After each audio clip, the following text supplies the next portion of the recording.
I was in New York City when 9/11 happened. I was a baby, but it's one of the few things that me and Spider-Man have in common. I think about Spider-Man 2 a lot. I obsess about it. Like normally a game disappoints me and that's it. I can let it go. This game will not let me do that. It's like a bear trap where I have to watch that weird Sony intro. Now it's coming to PC, and I feel like my window is closing. This series means a lot to me. The first game is, in my opinion, one of the top 3 games on the PlayStation 4. The spin-off Miles Morales was good as well, even if somewhat smaller in scale, and I just did my 3rd run of Spider-Man 2 because I wanted to make this video a few months ago, and because the last time I was touched, I felt really cold inside. Also, spoilers for all the Spider-Man games. I'm going to talk about the first game for a bit. If you want to hear me anguish over the sequel, go ahead a bit. Spider-Man is my favorite Marvel hero. I'm the exact kind of person these games were made for. He's been in movies since I was a kid, and if there is a person out there who dislikes Spider-Man, they should have their Uncle Ben shot. The core of Spider-Man, at least to me, is his earnest desire to see the world be better.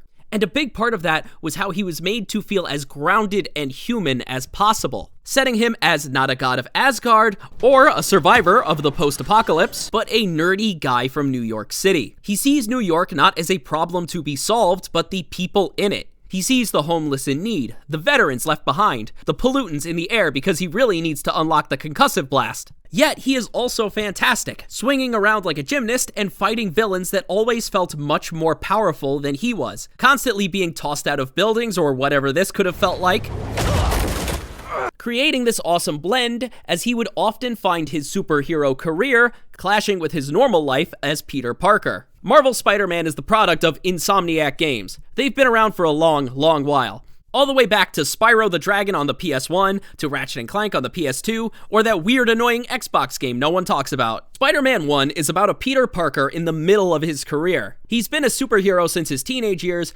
meaning he's passed a lot of the rookie stuff and developed a rich history with the city. And I really do mean rich. The game has these backpacks scattered around the city, and collecting each one will give you an item from Peter Parker's past. You can pinpoint exactly how his life has turned out, from the places he has lived, to the villains he has interacted with. Replaying it even showed me some that made me go, hey, wait a second! This was a guy that had already pissed off J. Jonah Jameson enough that he started a podcast about how much he hates him, but other characters like Otto Octavius were still humble scientists. You put Wilson Fisk in jail, and he has the gall to say, "In 1 month you wish you had me back!"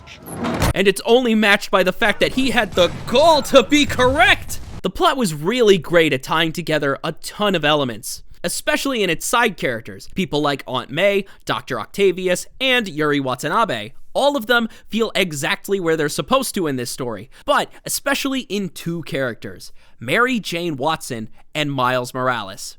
Mary Jane Watson is, okay, you know who the fuck Mary Jane Watson is. MJ is great because she feels really adventurous. Not to mention, it doesn't take itself too seriously. You don't think this has anything to do with Lee, do you? Sorry to cook and run. Did you just leave your clothes on the kitchen floor? Miles is super hard to dislike in the first game as well. Early on, you meet a cop called Jefferson Davis. The moment Davis is set to get an award, a massive terrorist event happens, killing Jefferson Davis and leaving us with his son, Miles Morales. Yes, that one, from the Spider-Verse movies. The new Spider-Man and metaphorical anvil waiting to drop on Peter Parker's head. But he wasn't at ground zero, so who's the winner now? This tragic event, the City Hall bombing, you know what I mean, leaves Miles aimless. He is someone that lost his father in a tragedy, and Peter is able to help him use his energy towards something better. But more importantly, he grows a dependence on Peter, and that gives the two an interesting dynamic. There's an inner strength to the character, but also an anxiety that keeps him relatable. You get to see the vulnerable side to him because he's a Spider fan. Look, he's so excited he does the exaggerated slide down the railing. He gets giddy when he sees Spider-Man. Yet, when you play as Miles, you had to sneak around, unable to deal with the many threats that you would have so easily dispatched with as Peter. And because of that, it was super exciting when Miles would do something really brave, like sneaking around a dangerous psycho that thinks he's a rhino, or stopping his first crime. There was some criticism that MJ and Miles' stealth sections were annoying, and that's not super invalid, but I would say that they did 2 things. 1, they gave us a perspective on the other characters. 2, they added more texture and gameplay options to the various missions of Spider-Man. If you told me that a stealth section was in the next mission, I might get up, scratch my tummy, go inhale some smog. Though when I look at the experience as a whole, they fade into the backgrounds like a raisin in an otherwise regular cookie. It didn't taste good, but it might have been healthy. Let's not pretend it's not goddamn beautiful, too. You hit this city at just the right moment, and it's begging you to sit there, staring at it. I'm a man of art. Let me grab my black bars. Yeah, that's the stuff. It does struggle to emulate New York City exactly how it is. The horizon looks beautiful, but stop on one of the buildings and stare at the street, you'll realize that Insomniac was the first to come up with congestion pricing. Listen, this is a video about Spider-Man 2. Okay, I just really need to talk about this first game. Later in the story, they free every prisoner in New York, flood it with Symkarian paramilitary death squads. Then Otto Octavius betrays you and unleashes a plague. Shit, he releases the Sinister Six. Electro, Scorpion, Vulture. Wait a minute, is that Mung Dahl? Offen gemacht. Time for plan B.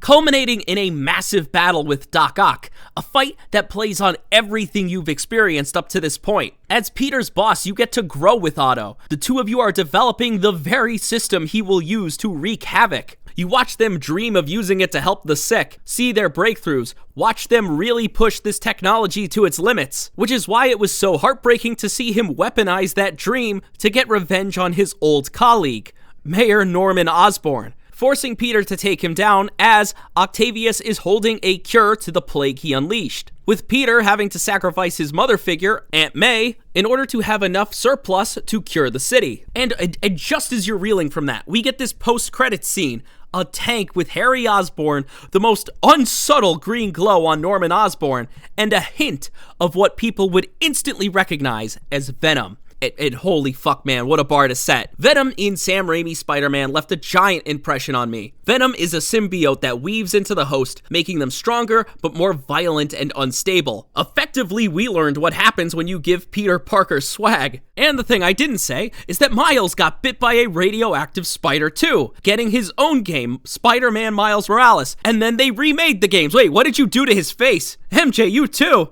What happened to the fun haircut and adventurous little scarf? Peter, they smoothed out your face. You look so generic. They fucking domesticated you. This leads us to Spider-Man 2. And as a product, it's fine, really. Truly. If you gift it to your nephew on Christmas, it's not gonna be like, Uncle Robbie, I wanted Concord. Well, you got Spider-Man 2, and you're gonna like it! However, that legacy I just described is sitting on its shoulders. Insomniac had done a game as Peter Parker, it had done a game with Miles Morales, so it decided the only way to advance on those concepts is, well, in the words of the creative director, it's not just a story of Peter, it's not just a story of Miles. It's a story of both Peter and Miles, and they're not only their journey together, but individually, so. The big selling point of Spider-Man 2 is that alongside Peter B. Parker, you can also play as Miles G. Morales. Both get their own missions, side quests, and different parts in the story, loading two plots into one game like a waiter who is way braver than he should be. While I do have some problems with what this duality does for the game in the long term, I do appreciate that the game doesn't seem to show any favoritism towards either Spider-Man.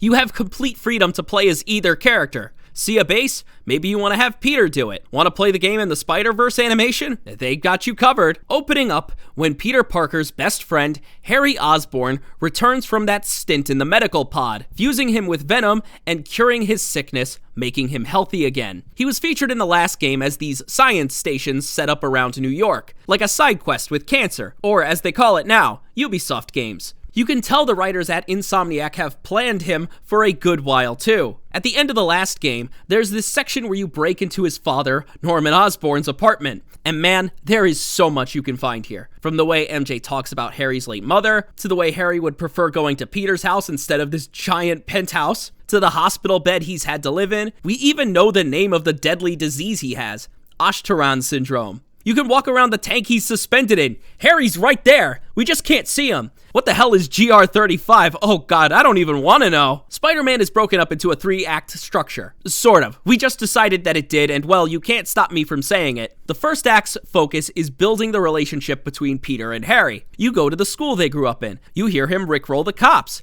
I just want to tell you how I'm feeling. He sells you a dubious pyramid scheme and puts the card in your hands where his mom died so that you can't say no. Particularly for Peter to work with Harry on the Emily May Foundation. Emily being Harry's mom, and Aunt May, because saying no really wasn't an option, Peter B. Parker. One of my favorite moments in the game is during Act 1, when Peter, MJ, and Harry go to Coney Island. If you hated the stealth sections in the first game, I imagine this would drive you up the wall, but I have enough patience. I want to see Sony throw a bunch of money at replicating mundane pieces of life. Just people hanging out. Especially since this gives us time to get to know Peter, MJ, and Harry. It's probably like the slowest moment in the whole game. It's not empty though. It feels like a real park where you can enter and play games. You can play water gun, smash the thing. The rides do feel awkward though. It's like Sony never got over PlayStation Home. Here at Coney Island, we find out the extent at which Venom has affected Harry, becoming a new superhero with his new Venom powers, helping you deal with the game's new villain, Kraven, who's seeking out Peter's supervillains to kill. In this context, Harry and Pete have a fun dynamic. Harry clearly sucks at being a hero. The fact that Venom is so smart and adaptable carries him, so Peter has to educate him and learn the limits of the suit. You might have noticed something. None of this has anything to do with Miles. Miles has also changed considerably since the first game. He's moved out of Peter's shadow and is ready to be a hero himself. That's the whole point of his arc. I would glaze this game as much as I did the last one, but there's only so much I can say before someone says, "Shut up, white boy." The problem is that with him making his own sacrifices, gaining the respect of the citizenry, and unlocking a full suit of powers, Spider-Man 2 does not know how to turn that arc into anything meaningful in this one, leading to this weird tone where Miles is just great and nice, and that's about it. The first game was sort of like your college RA, generally opted towards good, but was willing to show a bit of emotion, to nudge your elbow and pretend it was cool like that. Here your RA has an internship and is on his best behavior. Whenever it cuts to Miles' group of smart, well-meaning friends, all I could think about is, this is not how teenagers act. Those things are genetically disposed towards evil. Genki shouldn't be managing a citywide crime-stopping app. He should be maining Reinhardt and spreading slurs in a Discord server. And this dialogue isn't any more clear in the podcasts. The J. Jonah Jameson podcast in the first game was great. It was a podcast critical of Spider-Man's actions, but like way overboard. J. Jonah Jameson was this extremely angry guy who was so sunken in on the argument he was making he could never see anything past that. But he was treated with this offhanded glibness that made him genuinely funny to listen to, especially since his commentary on your actions was delivered with a lot of passion. He'd hear that Shocker was being transferred to a higher security cell, and his first response was, If there's a more secure cell, why wasn't he in it?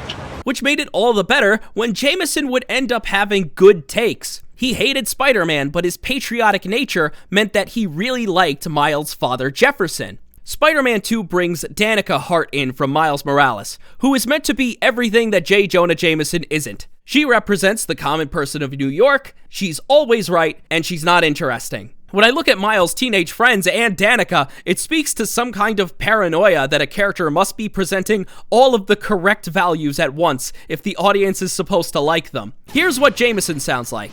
You night owls may have seen lights flickering out at the Raft Supermax prison last night. Sadly, it was not because one of their inmates got the chair. Here's what Danica sounds like. Anyone who tells you these things happen for a reason should be cursed with wet socks forever. She's always on the right side of history. Always. She loves Spider-Man for saving the city. She thinks Rio Morales is a great candidate. She sees Peter get infected with the black suit and gets the heebie-jeebies before anyone else. I'm sorry to get dark, folks, but those are the times. So let's all hope whatever journey Spider-Man is on, he finds his way back to the light. Wouldn't it be interesting if Danica would sometimes blame the Spider-Man in the same way that Jameson does, but she puts a modern influencer spin on it? Like she randomly calls Peter a pedophile or something? Influencers aren't seers. They're conventionally charismatic people that are better at expressing their ideas, but they're still vulnerable to misinformation and groupthink. Even Jameson feels off. Instead of being this funny look at an irrational guy that just couldn't accept that his paranoia is too much, they treat him like this actual figure to be defeated. Like in the script, it says, calm, rational person enters the call. Jameson, what you said was a flat-out lie. Christ, you had the coolest opportunity here. With Peter wearing the symbiote, You could have given this guy the smuggest disposition imaginable. Spider-Man smashes through a window and leaves a guy comatose. That's all Jonah ever wanted. This is Destiny looking at Hassan's dead body and going, no thanks, I'm full. Instead, he wants to complain about Black Cat, I guess. Like his news cycle is a victim to object permanence. In the meantime, we have the very angry benchwarmer Kraven, who has disrupted New York by invading it with an army of hunters, as long as they all fit inside those handful of ships. Until the symbiote on Peter wants to actually be a part of the story, Kraven is the driving force, and bad news, I don't really like this guy. The idea with Kraven is that he's the world's greatest hunter. He seeks out enemies and kills them, not to remove evil from the world, but to test his own strength. Kinda like Beerus, but Russian, and I'm trying to find other personality traits, but I can't find them. Kraven has been stricken with a terminal cancer and is seeking out a true adversary, so that his death will not be due to illness, but a worthy foe. To set the stakes, Kraven takes on a number of Spider-Man's old enemies. Remember the Sinister Six from before? All of those unique bad guys that you had tons of boss fights with? He has hunted down most of them and killed them. None of them stood a chance, and all of them bored him. Only, most of this happened off screen. The exception is Scorpion, and it isn't even an interesting fight to watch. Scorpion jumps out of the sand, hits Kraven. Kraven does not care about his poison, breaks his neck, that's about it. Kraven locked Scorpion in a cage, looked into his poison to craft an immunity, then used that to kill him. It's the equivalent of beating a supervillain with ChatGPT. Mr. Negative was great because you got to see his powers in action, from his ability to corrupt people to the massive blasts of power he was capable of. When he set the stakes, you saw him do it. You knew that when you saw that two-piece suit, there was almost certainly a dirty bomb nearby. The other thing is that Mr. Negative had a relationship with Peter Parker, not just Spider-Man. I won't say it's required that Spider-Man knows his villains on both levels. Hey, this is Miles and Harry meeting for the first and only time. I'm just pointing this out, no reason. Kraven never even really talks to either of them. There's no clash of ideas or really anything. Just go to his bases and smack his goons, of which there's only 4. Oh right, the map. Spider-Man 2 reuses New York City and adds Brooklyn and Queens. For people not from New York, the city is basically broken down into 5 sub-cities called boroughs. The city is so large that the government doesn't know what the fuck to do with it, so it just bureaucracied until it made sense. Meaning that you could be in an area that looks right out of Christmas with the Cranks, and you'd still technically be in New York. The thing is that most of anything in the city is in Manhattan, because that's where all of the things you think of when you think of New York are. It's where Times Square is, the Empire State Building, the Avenger Tower on 83rd and York Street, because fuck whatever this building is, I guess. Brooklyn and Queens are, by comparison, not that. But hey, there's some landmarks. The previously mentioned Coney Island, Miles Academy that I never actually set foot in, and that bridge where every girl takes their Tinder photo. I can't wait for Spider-Man 3 where we can enjoy the lovely atmosphere of Staten Island. Truth be told, I wanted to be invested. There's history to these parts of New York. It's just not as readily known. But in practice, it doesn't feel like anything else other than more maps to swing on. Undercut by the fact that there are no landmarks this time. Before, you could gain upgrade points by taking photos of various landmarks. Like you stumble around and... I guess you can't just redo them for the sequel, but I wish that there was an equivalent in Brooklyn and Queens. Instead, you just take photos of people doing weird shit around the city, and it's... I don't know, I didn't feel compelled to do them much. The landmarks were cool because you could often take the pictures while swinging. These interactions are normally closer to the ground, so I'd have to stop and get weird Chungus stat by Robbie Peterson. It doesn't help that swinging around this just feels like Manhattan. Ironically, my favorite addition was Peter's home in Forest Hills, as it consisted of smaller suburbs that changed the way I had to think about maneuvering, cut short by the fact that we got the web wings. That isn't to say I dislike them. These games already have a great mobility system. The only reason you'd ever want to use the fast travel is to see the funny subway animations. The web wings just add another level to it. Plus, web swinging itself got some cool additions like the loop-de-loop, where you build up a ton of momentum and slingshot yourself, or this corner tether that lets you maintain your speed when you shift left or right. It puts its adversaries to shame, if you don't forget that its competition is Marvel Rivals and Marvel Avengers. In the first game, I crossed the whole map long ways in 3 minutes and 45 seconds. And I'm not even particularly great at the swinging. Now we have a ton of fun tools and I did it in 2 minutes and 45 seconds. I gotta say, giving creators the ability to turn off the HUD was a great move. You can take in all that detail. The web wings do feel a bit like innovation for innovation's sake though. However, I'd also probably be bitching if it wasn't here, so who cares? The web wings sort of work like Batman's gliding. It pushes you forward, but the speed is dependent on the angle you approach it at. You sacrifice height for more speed, so you can't just use it. You need to swing to regain that height to keep going fast, unless there's a wind tunnel. It's brain dead and boils the traversal down to finding a magic line, but it lets you feel faster. Like using DoorDash, it's faster and convenient, but it probably isn't healthy.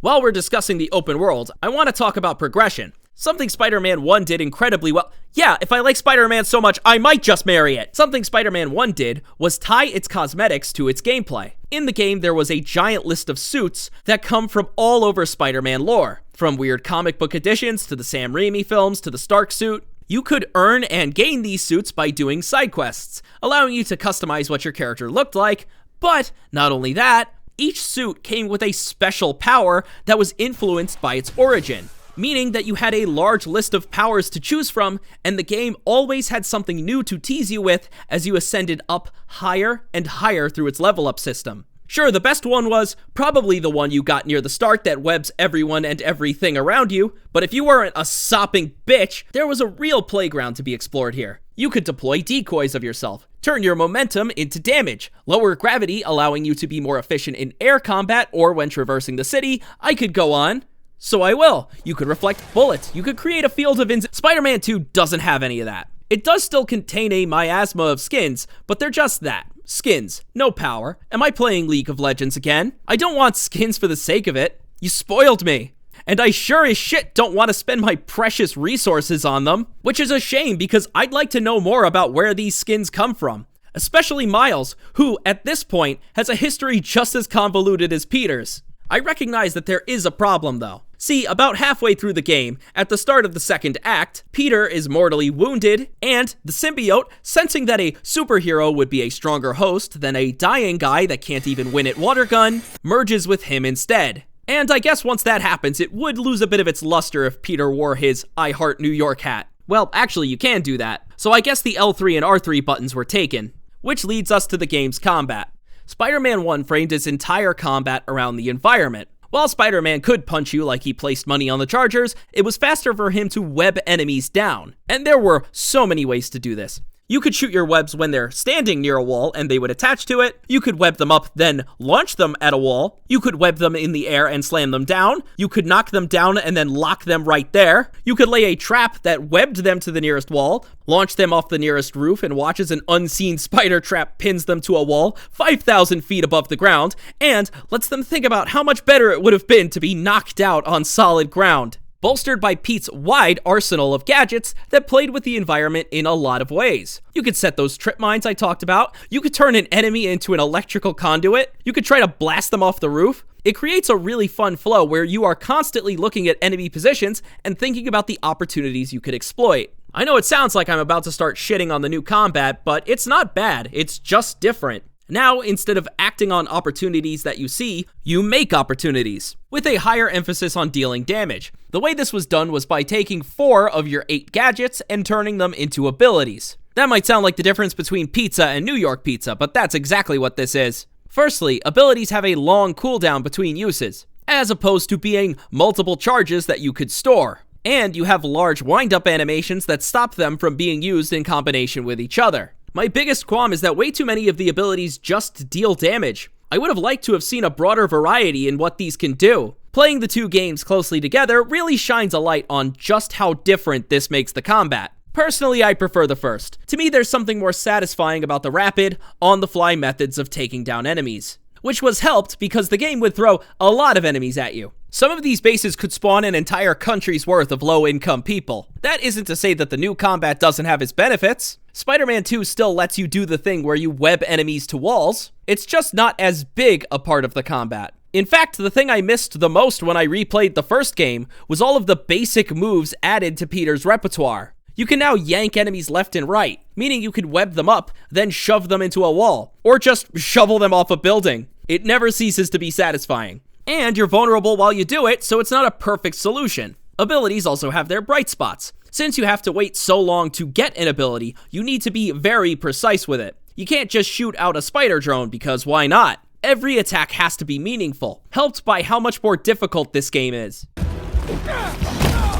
Without Spider-Man, New York has lost its heart. If you're facing one of the late game bosses and you waste an ability, you could really be shooting yourself in the foot. Plus, since they all get dedicated animations, Insomniac gets to throw all of their weight into these. The Venom punch is so insanely satisfying. It's like crushing a bug with your thumb and twisting it a bit. It also had the benefit of removing the weapon wheel. As you went further into the game, combat would end up becoming turn-based, as you constantly had to stop and think about what gadget to use. What surfaces or enemy types were nearby, how much ammo you have, if they have a wife and family at home, only to decide that the answer was still trip mine. I do think that complaints about the weapon wheel were a bit overblown, but it is at least a step forward. You want to know the funny thing? The gadgets suck now. Many of them lack any direct control in a way that you can meaningfully predict.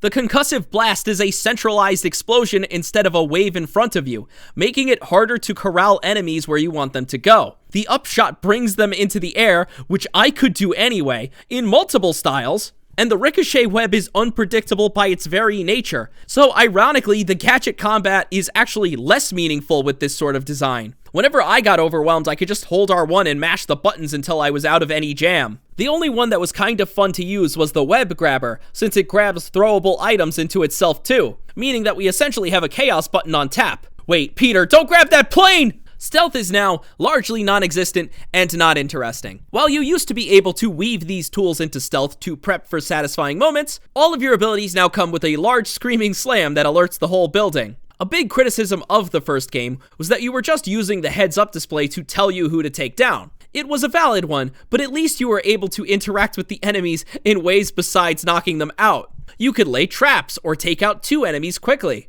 Without that, stealth is just really unappealing. If I wanted to waste my time doing everything methodically because that's what people expected of me, I'd go back to college. And at this point, I think it knew what it was doing. Spider-Man 1 didn't even enjoy its stealth that much. Many times you would clean up a room quietly and it would shout, "No fair, no fair!" And in comes a bunch of guys that already know your location. The MJ sections are back as well. I'm gonna get some hate for this, but I really don't mind. They're spread out over the game and I think they add texture. Is it incredibly funny to see a reporter capping people with more training than her? Yes, it very much is. The missions are better this time around though, because they're actual stealth arenas. Before it was a linear game of guessing where to go. Now you have multiple routes and you can take a hit, then reassume stealth. Is it the MJ of us?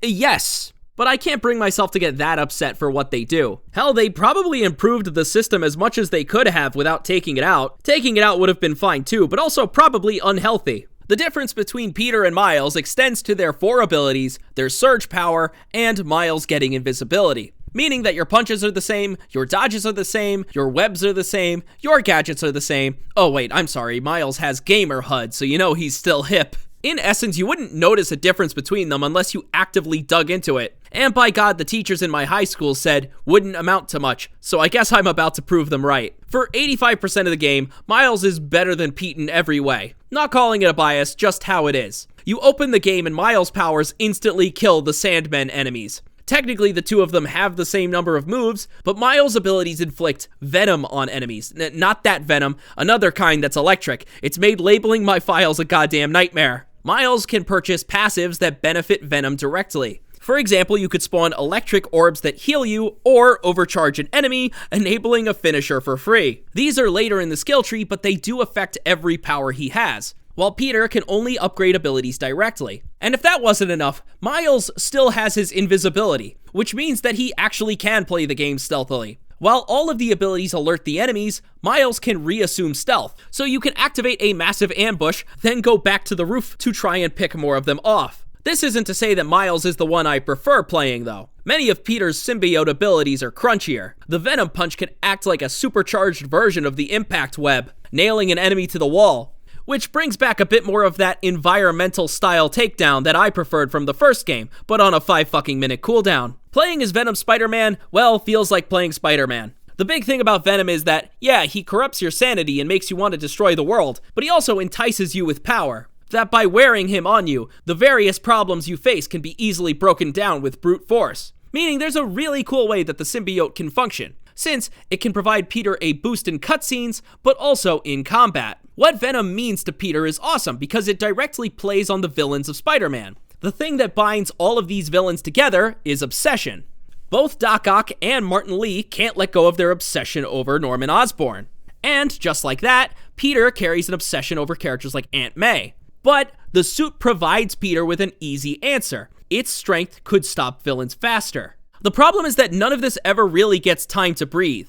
The idea is great, but you don't actually get to marinate in it or feel it. Peter's interactions with others are fast. The game does go the length to show how vicious the suit can be, but you never get the sense that this power was needed. Imagine how much cooler it would be if binding with Venom allowed Spider-Man to beat enemies that previously gave him trouble. But that doesn't happen. In a way, Peter's starting Spider-Arm powers are just as useful as his Venom powers, just less visually impressive. In general, the game could get pretty weird with its metaphors and its storytelling. I'm jumping ahead in the story a bit, but let's get to how Peter removes the suit. After Kraven kidnaps Miles, Peter flies over there and beats him senseless. However, once the power has consumed him, it falls on Miles to beat Peter and save the day. The idea is supposed to be Miles doesn't save Peter, Peter saves Peter. However, this is a video game and I just beat the shit out of him.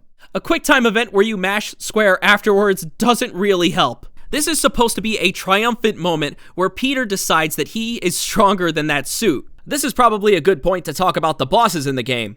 I have to complain about its predecessor. I'm sorry, forgive me. A lot of the big fights were just, wait until you can press triangle on the bad guy. Now we have a lot more depth. There are undodgeable attacks that you have to parry. And just as you get used to that, you get unparryable attacks. Plus, each boss has multiple phases and different arenas. Peter's fight in particular is about when the game starts to show its teeth. You have to pay attention and use a lot of your tools to stay in the fight. Before, bosses would just shrug off your gadgets and usually rely on you throwing something at them. Now you want to use those abilities to buy yourself breathing room and get in more damage. In fact, I've got more praise. With the symbiote off, something happens. Spider-Man 2 gets really fucking good. Harry, maybe somewhat appropriately annoyed that Peter won't give the symbiote back, smashes the tank containing it, freeing Venom and putting it back onto Harry. Except now, Venom is strong enough to perfectly bond with him. Harry is not in control of himself anymore.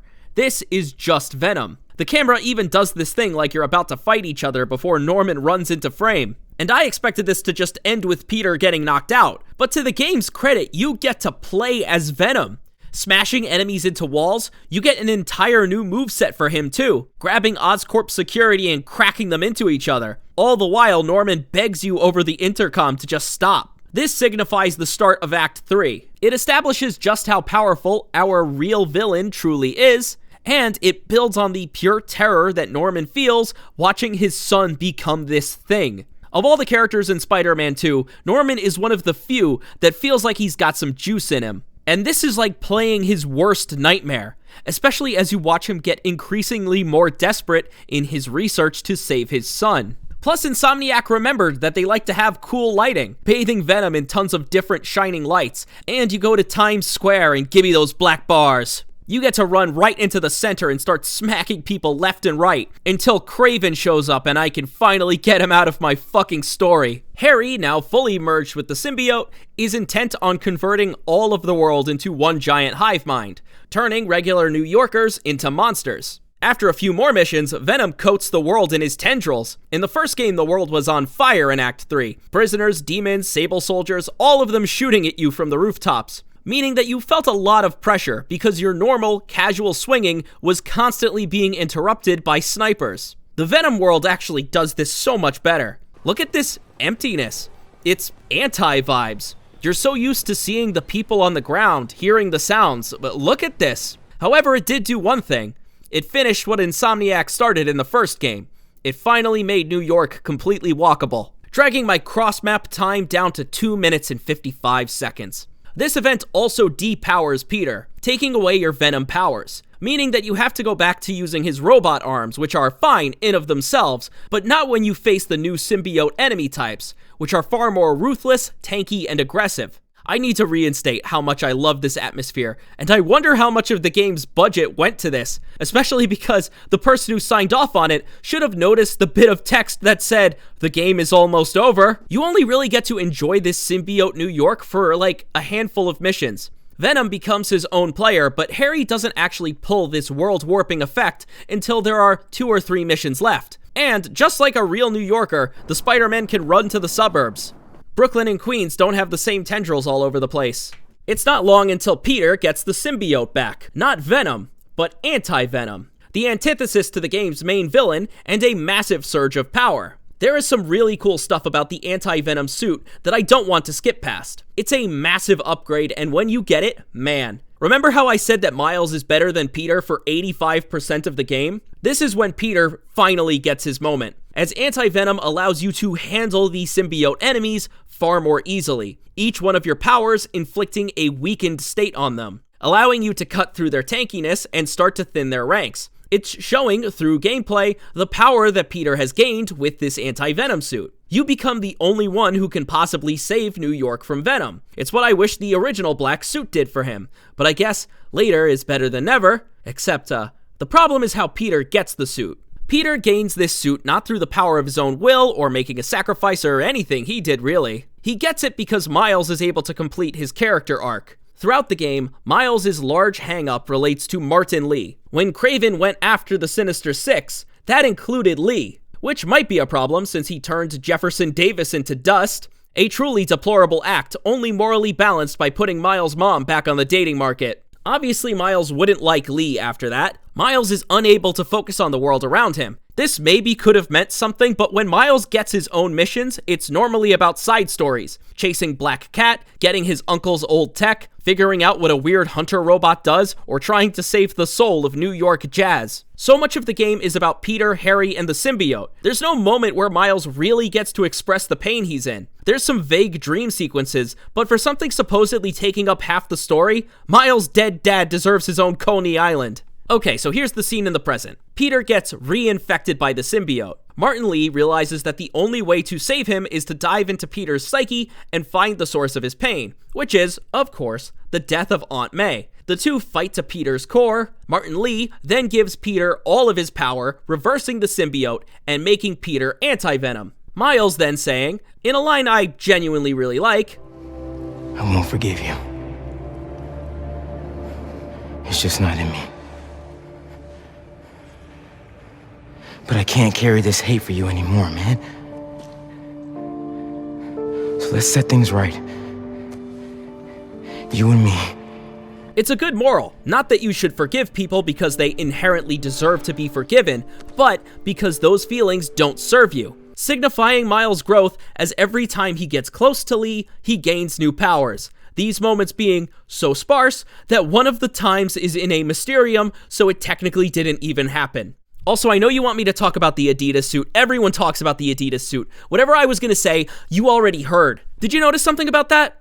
This had nothing to do with Peter. It's just Miles' plotline, jammed in front of a major moment, meaning that the power doesn't come from Peter. If there was a lesson to be learned from Venom, it's that Peter shouldn't desire that power, that trusting others should be his strength. So like, I don't know, saying, "Hey Miles, help me, you're Spider-Man too," would have been nice. There's this moment I really like in the first game. At this point in the story, Otto Octavius has unleashed Devil's Breath, a violent chemical agent that has ravaged New York, and released all of Peter's old enemies from jail. Peter's attempts to take down Otto being met with consistent failure and broken bones. He has literally sent Pete to the infirmary for a very specific kind of surgery that involves removing none of your clothes. The gulf between the two is immense, so MJ gives us this line. "I don't know if I can beat him." Maybe you can't. Maybe Spider-Man needs help from his friend Peter. And it's like, oh, that's good. Then Peter goes back to Otto's lab to create a suit that can withstand Doc Ock's claws. It's Peter taking his shared dream with Doc Ock and trying to take out the good and using that to beat him. In practice, it was just a suit. The power that it gave you wasn't very integral to the fight, but Peter was the driving force behind it. In a way, Anti-Venom is weirdly antithetical to the point the game is trying to make. The thing with Venom is that you gain a ton of strength and power, but you don't need that. And by giving Peter back the symbiote, it feels less like he needed to learn a lesson and more that he just needed a good burst of magic strength from a non-evil source. I'm not saying they should gatekeep the player from those Venom powers forever, but I am saying they have created a problem here. I want you to imagine another world where Martin Li, instead of going in there with Miles, gives Peter his energy, and Peter goes on this existential trip instead. And while Peter does that, Miles has to defend him in the real world, allowing for the same story beat where Miles lets go of his obsession.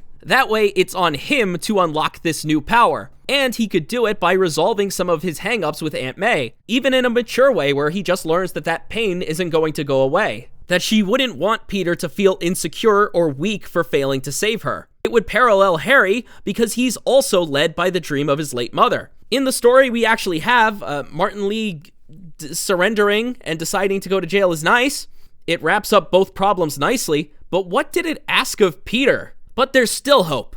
We still have the Venom boss fight. The game has been building to this so much. From the moment we saw Harry in that tank at the end of the first game, we knew we were coming here. A moment where superpowers clash with two people that are best friends. The entire fight taking place at Forest Hills High School, specifically the football field where Harry found out that his mother was gone. It holds so much importance for the two. The only way for Peter to beat Harry being to nail him with enough anti-venom to make him vulnerable again. You feel like you're doing something really awesome here. Then, Venom smacks our hero through a few walls, completely putting him out of the fight, and Miles has to save the day. Now we're fighting him as Miles now. I'm blasting him with lightning magic. Okay, there's a lot of complicated things going on here, and I want to ignore all of them to say, what the fuck are you doing? Then they give him wings and he's the god of hyperdeath, and Peter isn't there for it. Okay, let's talk about what this means, besides totally undervaluing all of that buildup they did for the anti-venom suit. For Peter, this is a desperate struggle to save someone he loves from an ever-enticing power that he knows all too well. For Miles, this is, well, I don't know really. I guess to prove he's Spider-Man?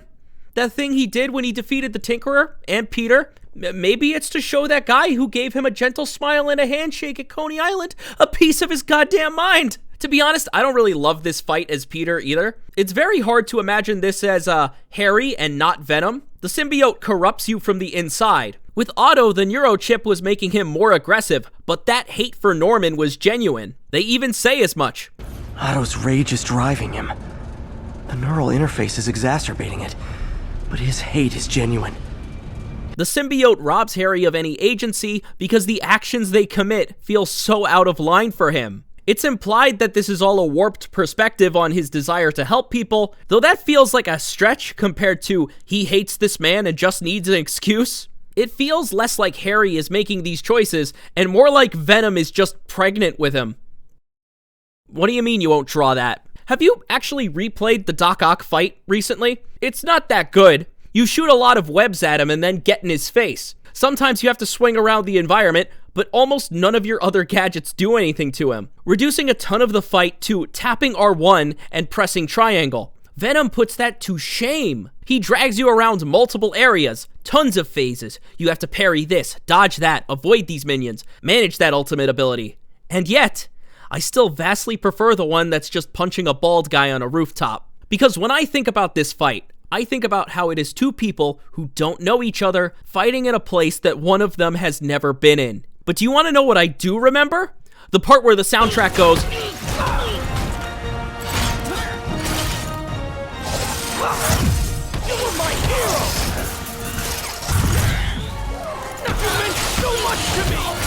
And a tentacle shoots so far into the camera that it feels like a 3D effect.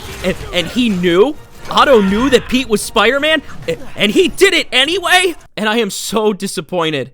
Because if you put a fraction of the juice you had here into this fight, I could imagine something so impossibly amazing. I guess to make it feel like both of the heroes take down Venom, you get a quick time event, which still doesn't feel appropriate, but okay, I'll deal. Whatever. Peter uses his anti-venom to purge Harry of the symbiote. It seems like Harry is dead, but Miles uses his L1 square to bring him back to life, putting Harry in an indefinite coma. We then cut to a party, and ignore Miles, the camouflage wasn't working properly. I got this. All of it.